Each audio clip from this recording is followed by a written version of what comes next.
कृष्णाय वासुदेवाय हरे परमात्मने प्रणतः क्लेशनाशाय गोविंदाय नमो नमः। गोपाल कृष्ण भगवान की जय। ओम नमो भगवते वासुदेवाय। श्रीमद भागवत महापुराण स्कंद पहिल्यातील अध्याय 12वा परीक्षिताचा जन्म।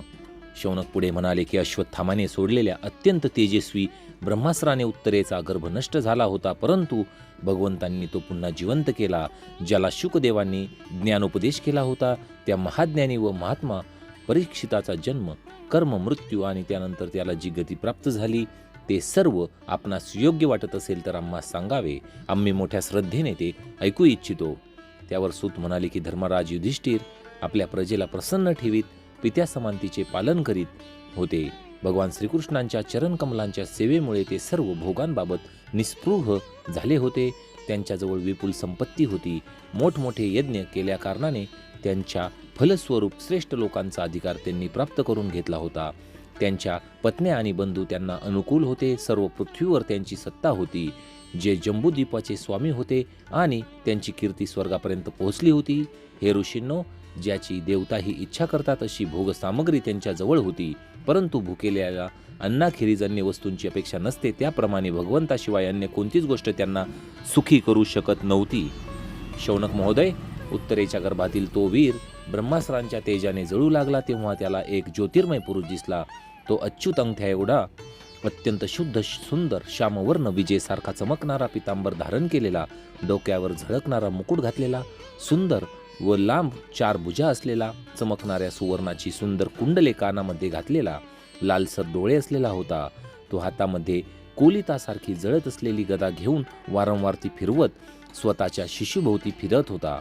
जसा सूर्य आपल्या किरणांनी धुक्याला पिटाळून लावतो त्याप्रमाणे त्या गदेने तो अस्र तेजाला शांत करीत होता। आपल्याजवळ असलेल्या त्या पुरुषाला बघून हा कोण आहे असा तो शिशु विचारू लागला। अशा प्रकारे त्या 10 महिन्यांच्या अर्भ्यस्त शिशूच्या समोरच धर्मरक्षक अप्रमेय भगवान श्रीकृष्ण अस्र तेजाला शांत करून तेथेच अंतर्धान पावले। त्यानंतर अनुकूल ग्रहांचा उदय झाला असता सर्व सद्गुणांना विकसित करणाऱ्या शुभ मुहूर्तावर पांडुवंशीय परीक्षिताचा जन्म झाला। तो बालक इतका तेजस्वी होता की जणू पांडू राजानेच पुन्हा जन्म घेतला होता। महाराज युधिष्ठिरांनी प्रसन्न मनाने धौम्य, कृपाचार्य आदी ब्राह्मणांकडून पुण्य हवाचन करून त्याचा जातकर्म संस्कार केला। दान देण्यासाठी योग्य काळ जाणणाऱ्या युधिष्ठिरांनी प्रजा तीर्थकाळातच नाळ तोडण्यापूर्वी ब्राह्मणांना सुवर्ण गायी, जमीन, गावे, उत्तम प्रतीचे हत्ती, घोडे आणि उत्तम अन्न हे दान दिले।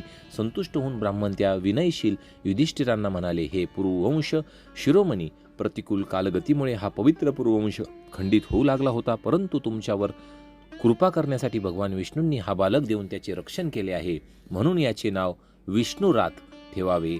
हा बालक संसारात मोठा यशस्वी भगवंतांचा परमभक्त आणि महापुरुष होईल हे निसंशय। युधिष्ठिर म्हणाले, हे महात्म्यांनो, हा बालक आपल्या उज्ज्वल यशाने आमच्या वंशाचे पवित्र कीर्ती महात्मे राजर्षी यांचे अनुकरण करेल ना? त्यावर ब्राह्मण म्हणाले, धर्मराज, मनुपुत्र इक्ष्वाकुप्रमाणेच हा पुत्र आपल्या प्रजेचे पालन करील आणि दशरथ पुत्र श्रीरामांच्या सारखा ब्राह्मण भक्त आणि सत्य प्रतिज्ञ होईल। हा उशिनर देशाच्या राजा शिबीप्रमाणे दानशूर आणि शरणागत वत्सल होईल। तसेच यज्ञकर्त्यांमध्ये दुष्यंत पुत्र भरताप्रमाणे आपल्या वंशाचे यश पसरविल। धनुर्धाऱ्यांमध्ये हा सहस्रार्जुन तसेच कौंतेय अर्जुन यांच्यासारखा अग्रगण्य होईल। हा अग्नीसारखा अजिंक्य आणि समुद्रासारखा दुस्तर होईल। हा सिंहासारखा पराक्रमी, हिमालयासारखा आश्रय घेण्यास योग्य, पृथ्वीसारखा क्षमाशील आणि मातापित्यांसारखा सहनशील होईल। पितामह ब्रह्मदेवांप्रमाणे याच्या अंगी समता असेल। भगवान शंकरांसारखा हा कृपाळू होईल आणि सर्व प्राणीमात्रांना आश्रय देण्यामध्ये हा लक्ष्मीपती भगवान विष्णूंच्या समान होईल। समस्त सद्गुण धारण करणाऱ्यांमध्ये हा श्रीकृष्णांचा अनुयायी होईल। रंती देवासारखा उदार आणि ययातीसारखा धार्मिक होईल। हा बलीसारखा धैर्यवान आणि भगवान श्रीकृष्णांवर प्रल्हादासारखा निष्ठावान होईल। हा पुष्कळ अश्वमेध यज्ञ करील आणि गुरुजनांची सेवा करील। याचे पुत्र राजर्षी होतील। मर्यादांचे उल्लंघन करणाऱ्याला हा दंड देईल। पृथ्वीच्या आणि धर्माच्या रक्षणासाठी हा कलीला शासन करील।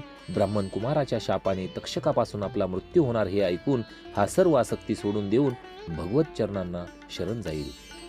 हे राजा व्यासपुत्र शुकदेव यांच्याकडून हा आत्म्याच्या यथार्थ स्वरूपाचे ज्ञान प्राप्त करून घेईल आणि शेवटी गंगा तटाकी आपल्या शरीराचा त्याग करून निश्चितपणे अभयपद प्राप्त करून घेईल. ज्योतिषशास्त्रातील तज्ज्ञ ब्राह्मणांनी युधिष्ठिरांना याप्रमाणे सांगून आणि मान सन्मान स्वीकारून ते आपापल्या घरी परतले.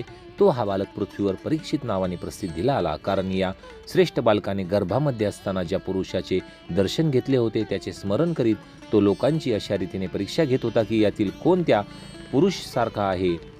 जसा शुक्ल पक्षातील चंद्र दिवसेंदिवस आपल्या कलांनी पूर्ण होत होत वाढत जातो, तसाच तो राजकुमार वडील करीत असलेल्या पालनपोषणाने दिवसेंदिवस वाढत गेला.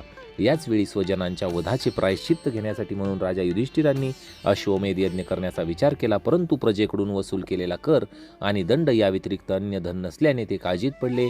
त्यांची मनोगत जाणून भगवान श्रीकृष्णांच्या प्रेरणेने त्यांच्या भावांनी उत्तर दिशेला राजा मरुत आणि ब्राह्मणांनी सोडून दिलेले पुष्कळसे धन आणले.